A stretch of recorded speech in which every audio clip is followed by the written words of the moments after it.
Hi guys, now that I'm feeling a little better, I figured I would do a video. Today we're going to be talking about the fuck it switch. So what's the fuck it switch? The fuck it switch is exactly what you think it's going to be. It's the switch that we hit generally when we're stressed, but it could be any emotional response that results in us literally saying fuck it and eating everything in sight. Obviously not ideal when you're trying to lose body weight. Now we're going to look at how the habit forms when it comes to that fuck it switch, and we're going to look at trying to disrupt that habit. And then we're going to kind of look at an overall context on what control you have over the stress to begin with, right? So how does the habit form? The habit forms very simply. You have a trigger for stress in this example, but it could be for sadness. It could be for any emotional feeling, but stress, boom. So work stresses you out. Once you have that stressor, you have a response, and the response is usually something that's going to take the feeling away. So in this case, let's say it's food. So you get stressed, you eat something. That gives you a little rush because you're not thinking about the thing you were initially stressed about. So you get a positive reaction to it. And that positive reaction to the behavior just re-ingrains itself so that whenever that trigger arises, that behavior is an automatic response to it. A lot to unpack there.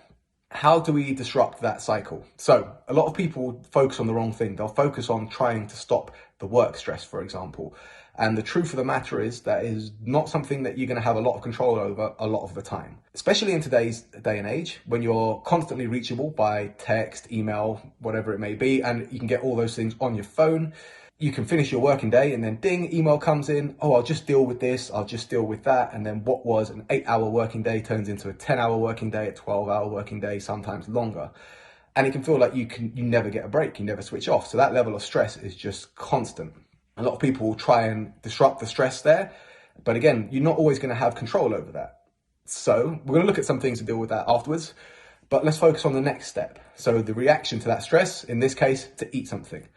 Okay, so what can we do to disrupt that? Well, firstly, and ideally, make sure that the food you have around you in your immediate vicinity is food that is hard to binge on, okay? And what I mean by that, when we're talking about binging, we're talking about a binge, an emotional binge like that, not a binge eating disorder, two very different things. When it comes to an emotional binge, as a result of stress in this case, if you look at what people tend to binge, it's usually the same things. It's hyper-palatable things that are very easy to overeat and very quick to eat. They, don't take a lot of time to chew, for example, and you can hammer through it very quick. Before you realize it, you've eaten a lot of extra calories. You don't get that same reaction, for example, with, say, a big old bowl of fruit, because I challenge anyone to try and overeat, calorie-wise, a bowl of fruit. It's pretty hard, So the idea is make sure that the food immediately around you, if you like sweet stuff, fine, go for natural sweet stuff. It has the benefit of being hard to overeat in terms of calories around you. You can still get the same reaction there. But that's still ingraining the same behavior, right? It's still letting you know that when you're stressed, eating is the way around it. So even if you make better choices with the food, it may not be ideal because you're not really disrupting that little cycle. You're basically just replacing it. That is a good thing to do, but still maybe not ideal, right?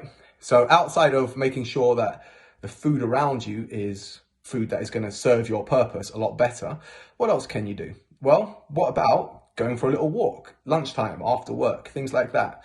Because like I say, a lot of the problem that people have is that they can't get away from work. People will always email them. And the secret that companies won't tell you, but I'm going to tell you now just to save you a lot of pain, is that if they had their way, they would have you working 24 hours a day, paying you virtually nothing because they're a business and they need to increase their bottom line. If they can keep you happy within that framework, awesome. But your happiness isn't contingent on their business model. So at the end of the day, if you're not happy, that's not the priority for the business. The business's priority is to make money. And like I say, the easiest way they're going to make money is making you do as much free work as they can. So outside of your working hours, if an email comes in, don't look at it. Because at the end of the day, unless they're paying you to have a look at it, then it can wait for the next day. It doesn't need to be dealt with right there and then because you're not on the clock. But assuming that it's quite a big step to step back. A lot of people feel expected, obliged to do those kind of things.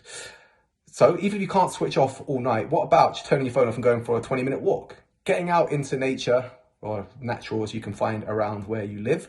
If you happen to have some wooded area nearby you, perfect. If not, just getting out and going for a walk. But without your phone, or if you've got your phone at least, just listening to some music or doing something relaxing, but nothing connected to your work. And that way, you're removing yourself from the stress altogether.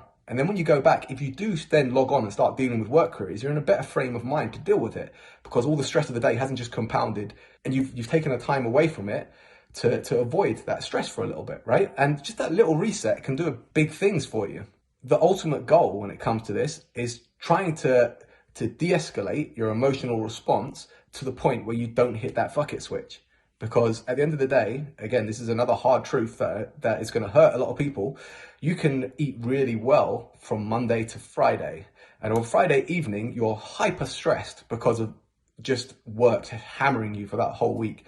Friday evening, you literally say, right, fuck it, I'm just going to have something nice. And you eat, and then you have a bottle of wine, and then you have a takeaway, and then you have a dessert with it. You can overeat on that one day and throw out the rest of the week, depending on what your calorie intake was from Monday to Thursday.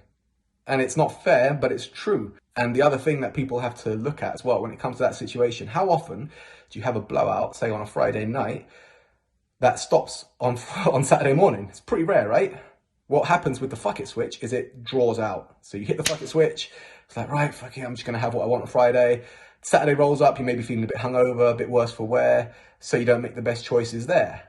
And then Sunday rolls up, and the initial reaction that you get from most people is, I'll start again on Monday. And then you have 3 days worth of overeating that has completely wiped out the progress you made from Monday to Thursday. It's quite a familiar pattern for a lot of you. So when it comes to trying to tackle that, look at the response that you're having to your stress. So what's stressing you first? Can you change it? If you can't change it, fine. How can you mitigate the stress that it's having on you? How can you remove yourself from that stress whenever possible? So what do you have control over? Outside of that, how can you make your environment as supportive for you as possible? Well, if you know that you overeat sweet foods and you overeat biscuits and cakes and things like that, try and make them not readily available around you, because if they're readily available around you, guess what? When you're stressed, that habit's already formed. So you're going to eat them. It's, sooner or later, you will eat them, because you're relying on willpower 24 hours a day if they're in the house. So save that willpower for when you go to the shops. It's half an hour that you have to have willpower to not buy the stuff, as opposed to having it in the house and then trying to rely on willpower 24/7. That's not a realistic goal, okay? Especially when the habit's already formed, because if you think about it, it's easy to make the right choice when you're flat emotionally.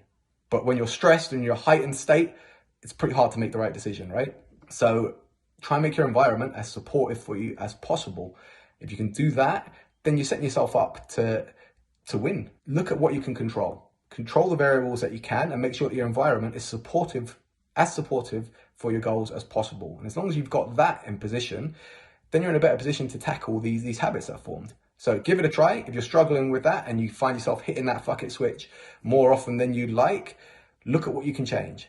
Change the things you can, mitigate the damage on the things you can't change, and see how you go. And let me know how you get on.